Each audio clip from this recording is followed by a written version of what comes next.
Allah pemberi, jadi kalau kamu juga ikut-ikutan, bukan jadi orang yang senang menerima, tapi jadi orang yang senang memberi, maka Allah Subhanahu wa taala akan alirkan kepadamu rezeki-rezeki yang bahkan dari arah-arah yang tidak disangka-sangka.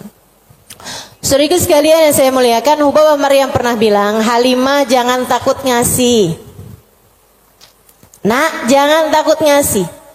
Allah itu seringkali ketika kamu ngasihnya banyak, Allah juga ngasihnya banyak. Ketika Allah ngelihat kamu jalur keluar duitnya itu banyak, Allah juga bakalan ngasih itu buat memenuhin jalur keluarnya uang tersebut gitu.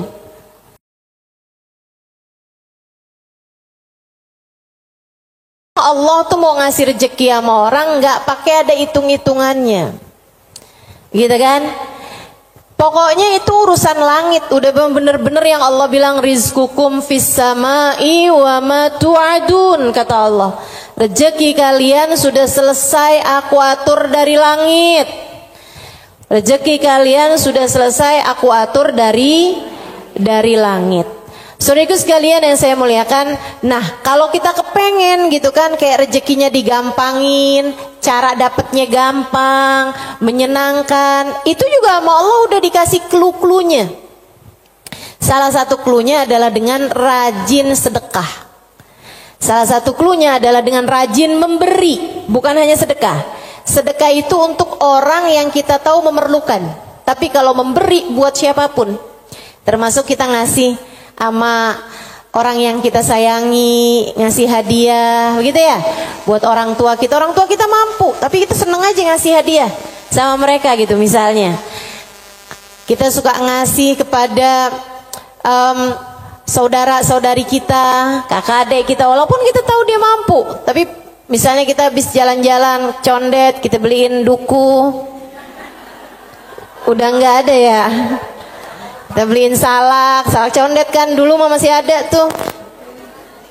Ingat tuh. Gitu. Saudara sekalian yang saya muliakan, itu memperbanyak rezeki, mempermudah rezeki, mempermudah jalurnya rezeki yang sudah Allah Subhanahu wa taala bagikan kepada kita, teman-teman saya sekalian. Nah, ini saya ingat ucapan Hubabah Maryam Al-Haddar, guru saya almarhumah. Beliau itu orang paling dermawan yang pernah saya kenal. Pasti ada banyak orang-orang dermawan, tapi orang paling dermawan yang saya kenal Hubabah Maryam Al-Haddar. Sedikit sekalian, beliau tuh kalau bepergian bisa jadi lupa bawa uang buat belanja, lupa bawa uang buat apa, tapi nggak pernah lupa bawa uang buat sedekah. Karena memang ini orang satu senengnya ngasih luar biasa. Siapapun aja dia kasih. Anak-anak ketemu dia kasih, orang tua ketemu dia kasih. Dan dari Hubabah Maryam tuh saya juga jadi ngerti bahwa ternyata semua orang suka dikasih. Subhanallah lah. Semua orang tuh seneng aja dikasih gitu. Walaupun dia orang mampu sekalipun gitu ya, tapi kalau dikasih tuh kok seneng aja gitu. Betul nggak? Ini yang katanya Nabi Muhammad, tahadau tahabu, saling beri hadiahlah kalian, maka kalian akan semakin saling sayang, semakin saling cinta. Makanya para ibu mesti yang besar hati buat selalu bisa ngasih sama anak-anaknya, para istri ngasih buat suaminya, begitu kan ya, saudara ngasih buat saudaranya dan seterusnya gitu. Itu memang adalah bagian dari kita pengen cari ridha Allah Subhanahu wa taala, irhamukillah, dengan cara memberi tersebut itu ya. Ngambil sifatnya Allah Subhanahu wa taala. Allah tuh mu'ti, Allah pemberi. Jadi kalau kamu juga ikut-ikutan, bukan jadi orang yang senang menerima, tapi jadi orang yang senang memberi, maka Allah Subhanahu wa taala akan alirkan kepadamu rezeki-rezeki yang bahkan dari arah-arah yang tidak disangka-sangka. Saudaraku sekalian yang saya muliakan, Hubabah Maryam pernah bilang, Halimah jangan takut ngasih. Nak, jangan takut ngasih. Allah itu seringkali ketika kamu ngasihnya banyak, Allah juga ngasihnya banyak. Ketika Allah ngelihat kamu jalur keluar duitnya itu banyak, Allah juga bakalan ngasih itu buat memenuhin jalur keluarnya uang tersebut gitu. Atau babah kayak begitu, jangan takut buat ngasih, nak, jangan takut buat ngasih.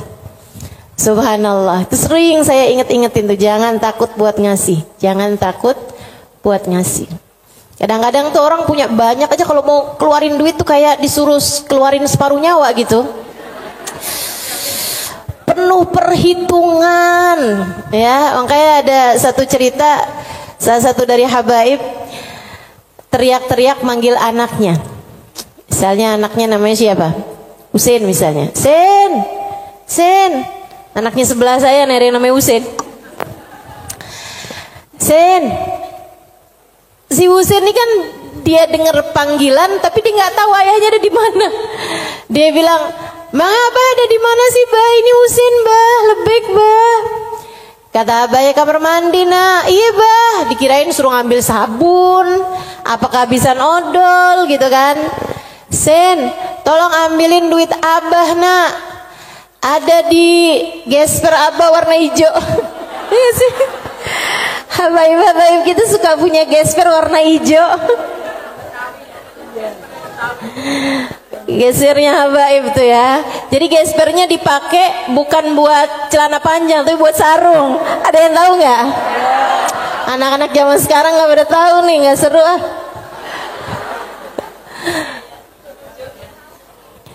Dia bilang, "Ambilin duit Abah, nak. Kasihin kepada keluarga fakir miskin di jalan apa gitu." Udah disebutin sama dia. Dikerjain sama anaknya saat itu juga, diambil uangnya kemudian diserahkan kepada keluarga yang dimaksudkan sama abahnya. Habis dia pulang, dia bilang sama abahnya, "Bah, Abah kenapa sih, Bah? Sampai repot-repot lagi di kamar mandi, bukan nunggu aja ntar keluar." Abahnya bilang, "Nak, kalau keluar setannya lain lagi." Emang sedekah tuh kalau nggak cepet-cepet dikeluarin lain lagi tuh. Coba aja. Kamu ngeliat orang nih, ya ampun kesian banget, mau ngasih nih kayaknya 100 ribu deh. Misalnya gitu, kita inget nih dompet kita ada 100 ribuan gitu kan. Pas kita buka dompet, tapi banyak juga loh orang kayak gitu. 50 ribu aja apa ya? Gitu. Kelihatan ada duit yang hijau 20 ribuan. Terakhir keluarnya berapa? 5.000. Ada yang pernah begitu? Mana orangnya? Saya. Urusan sedekah luar biasa. Kalau nggak cepet-cepet dikerjain, luar biasa setannya, teman-teman sekalian. Makanya mudah-mudahan Allah SWT selamatkan kita dari segala sifat pelit-pelit ini nih. Baik itu yang namanya syuh ini udah pelit yang banget pelitnya, ataupun bakhil orangnya ya. Kalau yang tadi atas syuh orangnya namanya syahih. Kalau yang kedua nih bakhil, yaitu orang yang pelit sama apa yang dia punya, ama yang jadi miliknya dia mau ngeluarinnya tuh penuh dengan perhitungan. Dan gayahnya, puncaknya orang pelit yang kayak beginian nih, puncaknya pelit adalah dia ampe berusaha untuk bisa yang wajib-wajib pun jadi nggak wajib, gimana caranya gitu.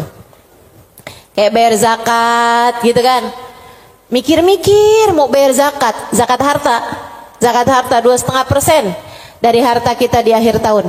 Itu kan kalau mau dicari-cariin jalannya biar nggak keluar zakat, bisa teman-teman, bisa. Terutama nih orang-orang kayak saya nih, belajar fikih kelamaan, belajar fikihnya lama, saya tahu persis cara mengelabui hukum Islam. Tetapi teman-teman sekalian, ilmu ini walaupun saya mengetahuinya, saya tidak akan mengamalkannya buat diri saya, pun juga buat orang lain. Kenapa gitu? Kamu sedang mengelabui siapa?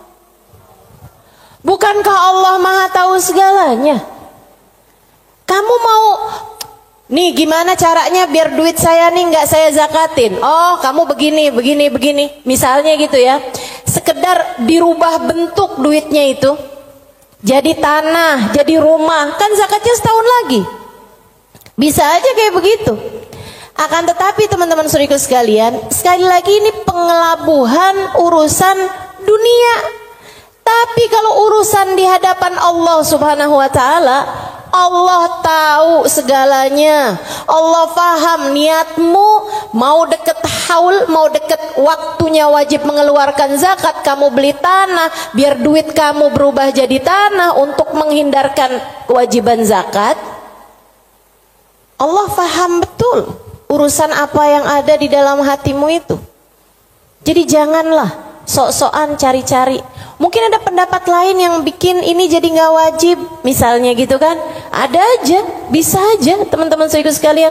Orang yang belajar fikih bertahun-tahun itu akan ngerti caranya hal-hal yang seperti itu. Tapi tentu saja kita tidak akan mengamalkannya, sebab yang kita cari bukanlah pandangan manusia, yang kita cari bukanlah hukum dunia, akan tapi yang kita cari adalah yang di sisi Allah Subhanahu wa ta'ala. Saya jadi ingat sama Syaiban. Ini yang dianggap sama Imam Syafi'i sebagai salah satu guru-gurunya Imam Syafi'i. Imam Syafi'i satu hari ditanya sama muridnya Imam Ahmad bin Hanbal, siapa aja guru-gurumu tuan? Sebutin sama Imam Syafi'i, fulan bin fulan, fulan bin fulan, fulan bin fulan. Kata Imam Syafi'i, Syaiban Ar-Ra'i. Siapa? Syaiban Ar-Ra'i. Kok saya nggak pernah dengar ya yang satu ini? Imam Syafi'i itu orang pinter, saudaraku sekalian. Sangat pinter. Nih saya ceritain kecerdasan, kepandaian Imam Syafi'i. Imam Syafi'i itu kalau mau ngafal halaman 276, 277-nya ditutup dulu. Kenapa gitu? Karena kalau saya kelihatan suka ikutan masuk juga.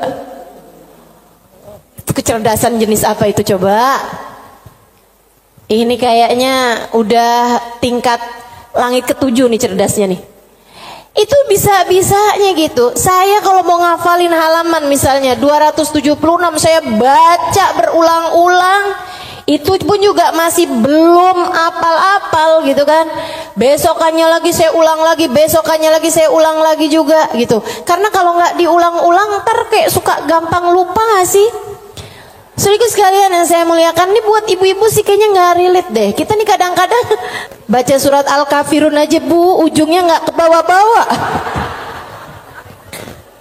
Bismillahirrahmanirrahim. Qul ya ayyuhal kafirun la a'budu ma ta'budun wa la antum a'biduna ma a'bud wa la ana a'budu ma abattum wa la antum a'biduna ma a'bud wa la ana a'budu ma abattum wa la antum. Mana dia nih ujungnya nggak kena-kena.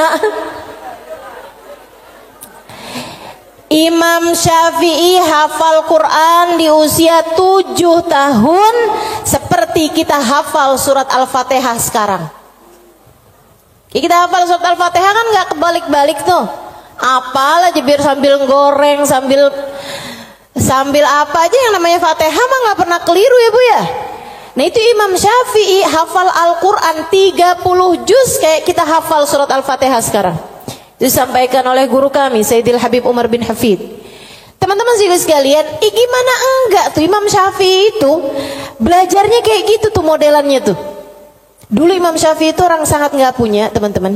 Imam Syafi'i itu duduk di majelisnya Imam Malik. Itu beliau pertama hadir duduknya di luar aja, nggak dicatat, dengerin aja. Karena nggak istilah katanya nggak ikutan bayar sekolahnya, jadi dia di luar gitu kan. Satu waktu habis selesai murid-murid pada keluar, gurunya nih ngeliatin si anak ini, dipanggil sama gurunya gitu. Terus tanyain, belum Imam Malik ini ya, gurunya yang masih awal, masih dasar. Tanyain gitu, nak, tadi apa yang saya terangkan? Dia bisa ngulangin semua yang diterangin sama gurunya 100%.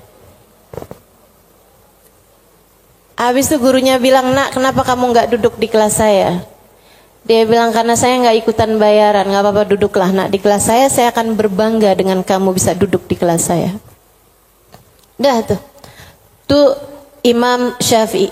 Kalau mau ngafalin halaman sebelah, halaman yang sesudahnya tuh ditutup dulu sama beliau, karena gampang banget masuk, asal kelihatan kelebetan udah langsung masuk. kecerdasan yang luar biasa, teman-teman saudaraku sekalian yang saya muliakan. Nah, ini satu waktu ditanya sama muridnya Imam Ahmad bin Hambal, guru-gurumu siapa aja Tuan? Sampein si ini. Kenal, rata-rata Imam Ahmad bin Hambal kenal. Mereka adalah ulama-ulama pada masa tersebut gitu, yang disebut sama Imam Syafi'i, Syaiban Ar-Ra'i. Baru nggak kenal. Siapa tuh Syaiban Ar-Ra'i? Ra'i dia bilang, kata Imam Syafi'i, tukang gembala kambing. Penasaran, pengen dong kenal. Oh iya, nanti saya akan ajak kamu. Satu hari diajak nih sama Imam Syafi'i, Imam Ahmad bin Hambal diajakin pergi ke tempatnya Syaiban Ar-Ra'i. Di mana diajakinnya? Di tempat gembalaan kambing. Sambilan tuh kambing digembala, Syaiban sholat. Kambingnya sudah makan rumput, dianya sholat. Habis saya sholat, di Imam Syafi'i sama Imam Ahmad bin Hambal duduk di situ. Assalamualaikum warahmatullahi wabarakatuh ya Syaiban. Waalaikumsalam warahmatullahi wabarakatuh.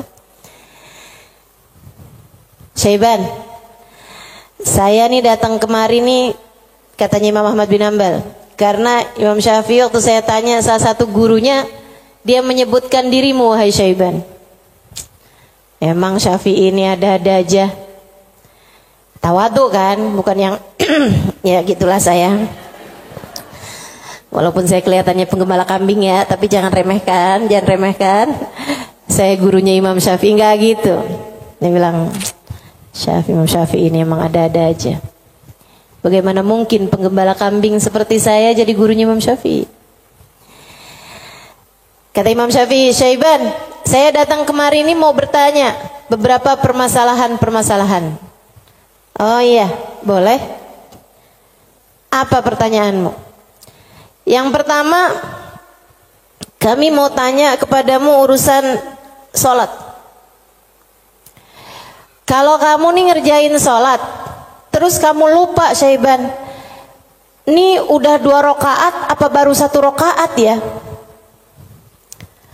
Apa yang harus kamu lakukan wahai Syaiban? Syaiban jawab, ala madhabina au ala madhabikum. Sesuai madhab kalian atau sesuai madhab saya? Oh, Syaiban punya madhab, maaf, Syaiban punya madhab. Katanya Imam Syafi'i, emang ada 2 madhab nih dalam masalah ini? Iya, tentu saja. Madhab kalian selalu berbeda dengan madhab saya. Oh, boleh kami tahu, kalau sesuai dengan madhab kami gimana Syaiban? Kalau madhab kalian, kalau lupa berapa rakaat sholat, ngambil rakaat yang sedikit, kemudian sesudahnya sujud sahwi. Iya benar, kata Imam Syafi'i, benar. Begitu memang yang disampaikan oleh baginda kita Nabi besar Muhammad sallallahu alaihi wasallam. Kalau madhab kalian gimana Syaiban? Kata Syaiban, kalau madhab kami, madhab ahli tasawuf, madhab hamba-hamba dekat dengan Allah Subhanahu wa taala, madhabnya para wali lah boleh dibilang. Dia bilang kalau kami sholat menghadap Allah, tapi kami sampai lupa berapa rakaat kami menghadap kepadanya, artinya kan pikirannya kemana-mana. Dia adalah orang yang sudah kurang ajar kepada Allah. Dia harus dihukum dengan puasa setahun dan qiyamul lail setahun. Itu hukuman buat orang, itu pelajaran buat orang yang bisa sampai lupa ngadep sama Allah Subhanahu wa taala. Ada yang mau ikutan madhabnya Syaiban?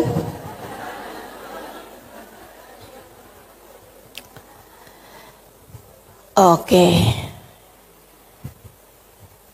Imam Ahmad bin Hambal dia mikir, pantesan nih orang jadi gurunya Imam Syafi'i, nggak salah. Dia bilang pertanyaan yang kedua, wahai Syaiban, ini saya mau nanya urusan zakat. Baik. Ini kan kamu kan punya banyak kambing nih Syaiban nih, yang kamu gembalakan nih kambing-kambingmu bukan? Iya, kambing saya, kata Syaiban. Ada kayak berapa ekor lah kambingnya. Dia bilang, berapa zakatnya kambingmu ini wahai Syaiban? Syaiban kembali nanya, ala madhabina am ala madhabikum? Madhab saya apa madhab kalian?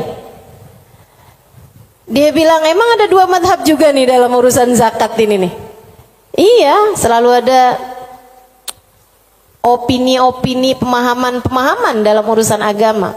Dan teman-teman, agama Islam ini satu-satunya agama yang memperbolehkan kamu untuk bahkan menyuruh kamu untuk selalu berpikir.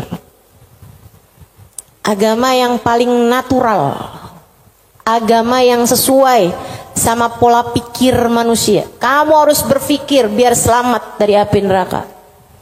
Kamu harus berpikir, gitu kan? Bahkan Allah ketika menceritakan tentang orang-orang ahli neraka, lahum qulubun la yafqahuna biha, kata Allah. Mereka punya hati, punya pikiran, tapi nggak dipakai mikir. Akhirnya jadi ahli neraka. Orang selalu aja tuh, fa'tabiru ya ulil albab, gitu kan? Maka ambillah pelajaran dari sini, wahai yang berpikir. Disuruh berpikir. Kita ini dalam Islam ini disuruh berpikir, nggak boleh kayak yang udah ini doktrinnya agama, udah ikut aja, nggak bisa. Islam ini adalah agama yang selalu memerintahkan kamu buat berpikir. Makanya Syaiban kepikiran tuh jawaban-jawaban yang tidak sesuai dengan konteks fikih, tapi tidak salah teman-teman. Ya, orang yang lupa rakaat, kemudian dia merasa bahwa dirinya adalah seorang yang kurang ajar sama Allah Subhanahu wa taala karena menghadap Allah, tapi kepikirannya gelambiar kemana-mana. Kalau dia kemudian menghukum dirinya sendiri dengan puasa sepanjang tahunnya, itu tentu adalah sesuatu hal yang luar biasa tingginya gitu. Seseorang yang sudah mencapai tingkat spiritualitas yang sangat-sangat berkelas. Ditanya nih urusan zakat nih. Berapa zakatnya wahai Syaiban? Katanya Syaiban, ala madhabina am ala madhabikum? Sesuai dengan madhab kalian apa sesuai dengan madhab saya? Kalau madhab kami gimana Syaiban? Orang kan biar tahu kan mesti tahu perbandingannya. Oh, kalau madhab kalian 40 ekor kambing, 1 ekor kambing, 121, 2 ekor kambing, selanjutnya setiap 100, 1 ekor kambing. Iya benar. Kayak gitu tuh. Zakatnya kambing. Menurut Islam sesuai dengan apa yang sudah diajarkan baginda kita Nabi besar Muhammad. 40 1 ekor kambing, 121 2 ekor kambing, selanjutnya setiap 100 1 ekor kambing. Jadi kalau kamu punya 900 ekor kambing berarti 9 ekor gitu. Kalau menurut madhab kalian gimana wahai Syaiban? Syaiban kemudian menjawab, kalau madhab kami, saya ini budaknya Allah. Innama ana abd. Saya ini adalah budaknya Allah.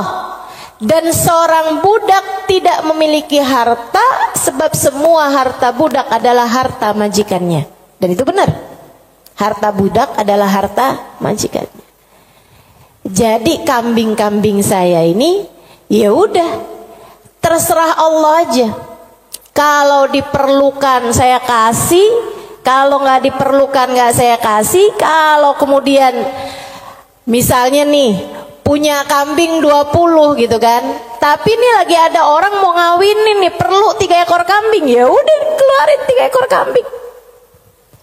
Saya nggak pernah merasa memiliki kambing-kambing saya. Berapapun yang diperlukan akan saya keluarkan, sebab bukan milik saya, semua hanyalah milik Tuan saya. Saya hanyalah budak, yang saya miliki adalah miliknya Tuan saya. Tuh, hamba berkelas. Makanya mereka tuh ngeluarin duit sebanyak apapun nggak pernah merasa berat. Kenapa? Ngerasanya cuma dititipin doang. Nggak pernah ngerasa itu adalah milik dia gitu. Ngerasanya cuma dititipin doang. Makanya sedekahnya gede-gede teman-teman. Berjuang dengan hartanya tuh besar-besar. Dan saya ketemu orang-orang semacam itu. Punya duit berapa ya dikeluarin segitu-gitunya tuh. Itu ketemu orang-orang yang seperti itu gitu. Masya Allah, Masya Allah. Mudah-mudahan Allah angkat kepelitan dalam diri kita, insya Allah. Semoga Allah angkat sifat bukhl dalam diri kita, sifat syuh dalam diri kita ini. Amin ya rabbal alamin. Wa amma man bakhila bil infaq fi wujuhil khairat. Adapun orang-orang yang pelit dalam menafkahkan hartanya pada jalan-jalan kebaikan, wa taraikir kurubat, dan arah-arah gurubat, arah-arah ibadah. Maksudnya kalau disuruh keluarin hartanya buat yang lain misalnya gitu ya, dia ngawinin anaknya, udah jor-joran tuh. Tapi kalau giliran suruh nyumbang, itulah ya, dia punya hartanya banyak nih. Kalau misalnya duitnya itu mau dipakai buat bikinin pesta, bahkan sekedar pesta ulang tahun yang tiap tahun tuh keulang, itu ya, itu dia akan kerjain gitu kan. Ulang tahun ulang tahun perkawinan ulang tahun anaknya, ulang tahun cucunya, dia keluarin hartanya gampang banget gitu. Tapi giliran bikin maulid dong, ini kan lagi bulan maulid, udah banyak kok yang bikin maulid. Ya kalau gitu nyumbang deh buat orang yang bikin maulid, udah banyak yang nyumbang buat bikin maulid gitu. Jadi kalau urusannya yang kebaikan-kebaikan gitu kan, tuh ada pondok pesantren tuh lagi susah, oh ya udah deh ntar aneh sampein deh sama orang itu tuh, orang itu kaya tuh, banyak tuh duitnya tuh. Dia lupa kalau duitnya juga banyak. Ada orang-orang yang kalau jalan-jalan yang lain dia royal, dia biasa aja gitu, ngeluarinnya nggak berat. Tapi di saat dia suruh ngeluarin untuk jalan-jalan kebaikan, dia ngerasa berat. Yang kayak begini, ma'at tamakkun min dzalik, padahal dia mampu untuk melakukan itu, fahaluhu ahwan min halil ladzi qablah, keadaan dia masih lebih mending daripada keadaan orang-orang yang di atasnya, yang syuh atau yang syahih atau yang bakhil tuh ya. Yang atasnya itu ampe dengan yang wajib-wajib aja dia nggak mau keluarin. Kalau yang ini, yang wajib sih dia keluarin sih, yang wajib dia keluarin. Cuman kalau yang sunnah-sunnah gitu, kayak nyumbang-nyumbang, ngasih-ngasih sama orang, gitu-gitu dia, tar dulu deh, duit saya juga nggak segitu banyaknya gitu kan. Ada orang nih susah-susah nih, terus dia bilang gitu, emang beneran susah, anak-anak yatim gitu kan, korban bencana alam atau apa gitu, emang beneran susah. Itu juga mau ngeluarinnya kayak yang berat banget gitu. Yang kayak beginian gimana nih? Ahwan minal ladzi qabla, mendingan sih daripada yang sebelumnya. Sebutnya apa? Wa yusamma bakhilan aidan, disebut juga orang bakhil juga. Li'annahu qad adharal mal wa laqiba fi imsaki, karena dia mendahulukan harta untuk dirinya sendiri dan dia seneng buat pegangin hartanya. Wa bakhila bi badlihi fima huwa arfa' lahu wa anfa' inda rabbih minad darajatil ula wal khairatil baqiyah fid daril akhirah. Karena dia itu kan bakhilnya itu menyelahkan sesuatu yang dia rasa lebih bermanfaat. Kalau dia disuruh nyumbang nih, kayak dia akan mikir yang daripada saya nyumbang, mendingan juga buat sekolah anak aja nih dulu, mendingan buat ngirimin anak dulu aja, mendingan buat ini aja, mendingan buat itu aja. Kayak yang dicari-cari gitu keperluan dia itu, mendingan ganti horden aja, mendingan ganti karpet aja, mendingan ada pintu model baru, mendingan saya ganti pintu aja, mendingan saya, pokoknya gitu aja gitu. Daripada dia mencari-cari, maksudnya daripada dia mengeluarkan hartanya untuk urusan-urusan yang sifatnya akhirat, dia akan lebih memilih untuk yang buka cabang aja, buka usahanya lebih luas aja, mendingan ini aja, mendingan itu aja, kayak gitu. Atau bahkan mendingan buat kawin lagi aja. Itu ngebantu orang juga. Dia akan nyari perempuan yang miskin juga. Gimana tuh? Wa madamal insan yarjah imsakul mal ala badli fi mahabillah wa maradi fa huwa ghairu khalin an syai'in minal bukhl.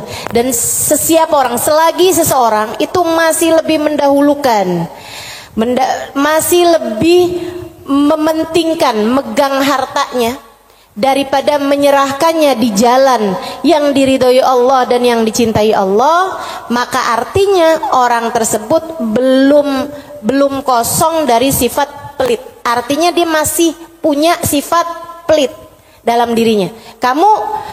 Uang kamu nih, antara kamu serahkan buat beli sesuatu duniawi, sama kamu serahkan buat kepentingan akhirat, kamu ringanan mana? Ya kita masih lebih ringan untuk urusan-urusan dunia kita kan, betul nggak? Atau untuk antara kamu keluarkan di jalan Allah dengan kamu tabung. Kamu masih beratan mana? Ya beratan ngasih lah. Kalau buat nabung kan ya buat diri kita sendiri, itu investasi masa depan harus kita pikirkan juga kan. Ah itu berarti kata Imam Ghazali, Imamul Haddad, sini Imamul Haddad yang bilang ya, bukan saya ya. Berarti dia ya memang masih pelit juga. Kamu masih pelit. Selagi antara uang kamu pakai buat tabungan sama uang kamu serahkan untuk jalan-jalan kebaikan, kamu masih memilih untuk nabung. Berarti ini kayaknya kita semua masih pelit lah ya. Udah kita sepakatin aja dah. Masih pelit semuanya, ya Allah, ya Allah. Makanya masih harus terus-terusan berdoa. Allahumma inni a'udzubika minal ajzi wal kasal wa'ud. Allahumma inni a'udzubika minal hammi wal hazan wa a'udzubika minal ajzi wal kasal wa a'udzubika minal jubni wal bukhl wa a'udzubika min ghalabatid dain wa qahrir rijal. Itu masih harus terus-terusan kita baca teman-teman, tiap hari, tiap pagi kita baca doa itu. Ya Allah, beri kami hidayah untuk bisa ringan tangan dalam memberi, enggak terus-terusan pelit sama apa yang kami miliki ya Allah.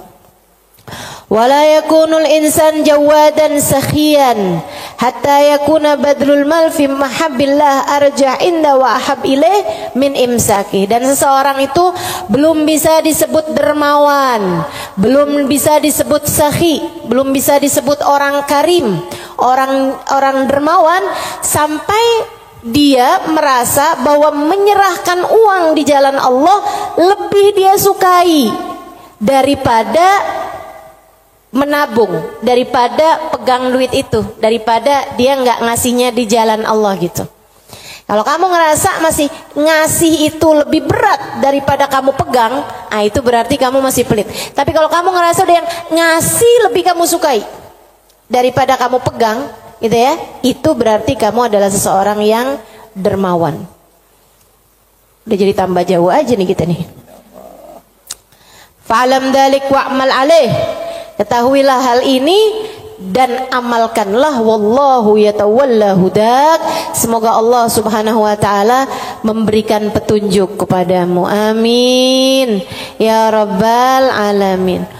Wa minal muhlikat, dan salah satu dari sifat-sifat yang dapat menghancurkan seseorang, salah satu dari sifat-sifat penghancur amal ibadah seseorang, salah satu dari sifat-sifat yang dapat meluluh lantakkan dirimu, menurunkan nilaimu di mata Allah subhanahu wa ta'ala adalah al-ghurur, sifat ghurur, tertipu. Apa tuh tertipu? Wa makna, arti tertipu adalah an yulabbisul insan ala nafsih. Dia bikin samar kepada dirinya sendiri, wa yuriyahal umur ala khilafi ma hiya alaih. Dia memperlihatkan kepada nafasnya, kepada dirinya, ala khilafi ma hiya alaih, tidak sesuai dengan fakta yang ada. Wa dzalik li du'fi basiratihi 'ala din, dan yang seperti ini adalah karena lemahnya pemahamannya, basirahnya, basirah itu pandangan hati, lemahnya pandangan hati dia fiddin, dalam urusan agama, wa qillati ma'rifatihi bihaqaiqi, dan sedikitnya pengetahuan dia dengan hakikat-hakikatnya agama, walijahlihi li afatil a'mal wa mawaqa'id syaitan, dan karena yarhamukillah banyak bener sih, ada gak? Walijahlihi, dan karena ketidakfahaman dia biafatil a'mal, dengan penyakit-penyakitnya amal, wa makaid syaitan, dan tipu dayanya syaitan, walighalabati hawa nafs alaih, dan karena menangnya hawa nafsu menghadapi dia, wa rukunihi ila amaniha wa khuda'iha, dan karena tenangnya dia dengan angan-angannya dirinya sendiri serta tipu dayanya dirinya sendiri. Waqad qala Allah Ta'ala, dan Allah Subhanahu wa taala telah menyampaikan muhadziran li ibadihi minal ghurur, memberi peringatan kepada hamba-hambanya tentang bahayanya ketertipuan ini. Kata Allah Subhanahu wa taala, ya ayyuhan nas, inna wa'dallahi haq. Wahai sekalian manusia, sesungguhnya janji Allah itu benar. Fala taghurrannakumul hayatud dunya. Janganlah kehidupan dunia menipu kalian, wala taghurrannakum wala yaghurrannakum billahil ghurur, dan janganlah gurur, tipu daya menipu kalian dari Allah Subhanahu wa taala. Wa qala ta'ala fi wasfi ba'dil mughtarrin, dan Allah Subhanahu wa taala telah mensifati sifatnya orang-orang yang tertipu dengan firman Allah Subhanahu wa taala dalam akhir surat Al-Kahfi, alladzina dhalla sa'yuhum fil hayatid dunya wa hum yahsabuna annahum yuhsinuna sun'a. Mereka adalah orang-orang yang sesat jalan mereka di dunia, akan tetapi mereka menyangka bahwasanya mereka telah berbuat banyak kebaikan-kebaikan dunia. Banyak banget nih. Nanti Imam Ghazali, Imam Al-Haddad akan menerangkan tentang mereka-mereka ini. Wa qala ta'ala, dan Allah Subhanahu wa taala juga menyampaikan, walakinnakum fatantum anfusakum wa tarabbastum wartabtum wa gharratkumul amani hatta jaa amrullah wa gharrakum billahil ghurur.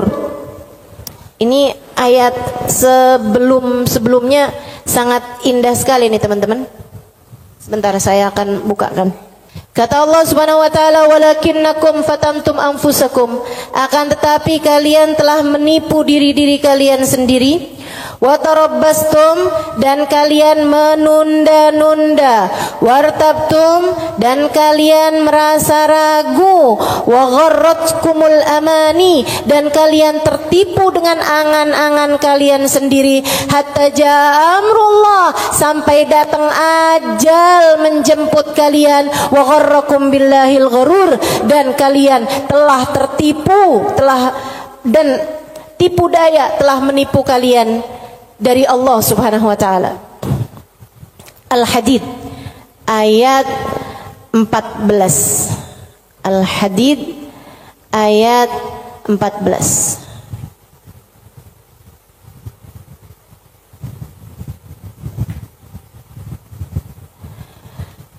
Al-Hadid ayat 14. Nih. Ini serem sih. Saya mau baca ayat ini nih, pas baca Quran pas nyampe ayat-ayat ini, ya Allah ngerinya. Saya bacain ya.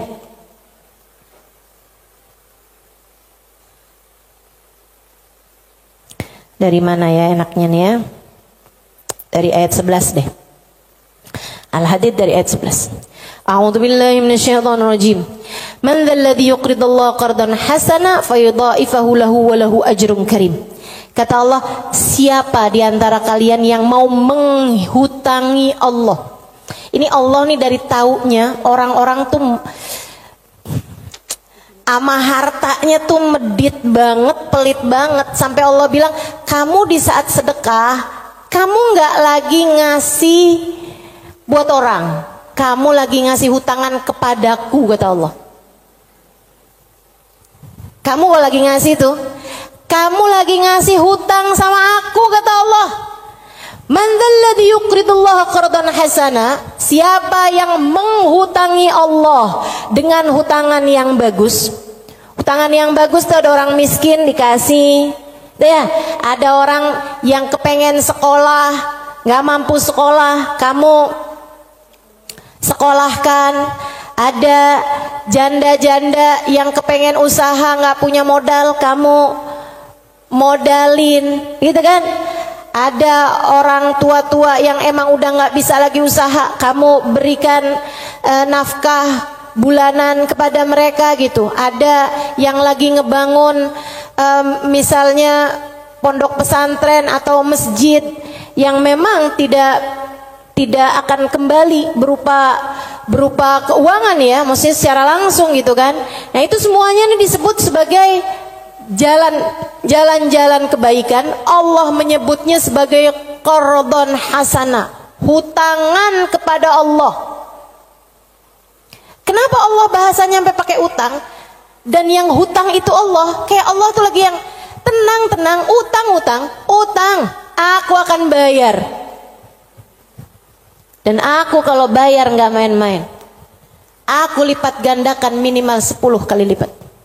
Dan teman-teman, saya sih nggak tertarik sama urusan 10 kali lipat. Kamu sedekah, balik 10 kali lipat. Saya nggak terlalu tertarik sama itu. Saya tertarik sama sesuatu yang kita nggak bisa beli pakai uang. Yang kita nggak bisa beli pakai uang. Itu yang lebih membuat saya tertarik ketika bersedekah. Maksudnya gini nih. Kalau misalnya kayak, kalau kamu ngasih 100.000, Allah bakal gantikan dengan 1 juta, 10 kali lipat kan? Saya nggak terlalu tertarik sama yang begituan. Saya lebih tertarik kalau kamu kasih 100.000, Allah akan berikan kepadamu Halimah sesuatu hal yang bahkan kamu nggak bisa belinya dengan uang. Dan itu nyata teman-teman. Kamu nggak bisa beli kesolehan anakmu. Mau beli di mana? Mau beli di mana? Kamu pergi cari apapun, kamu nggak bisa beli kesolehan anakmu.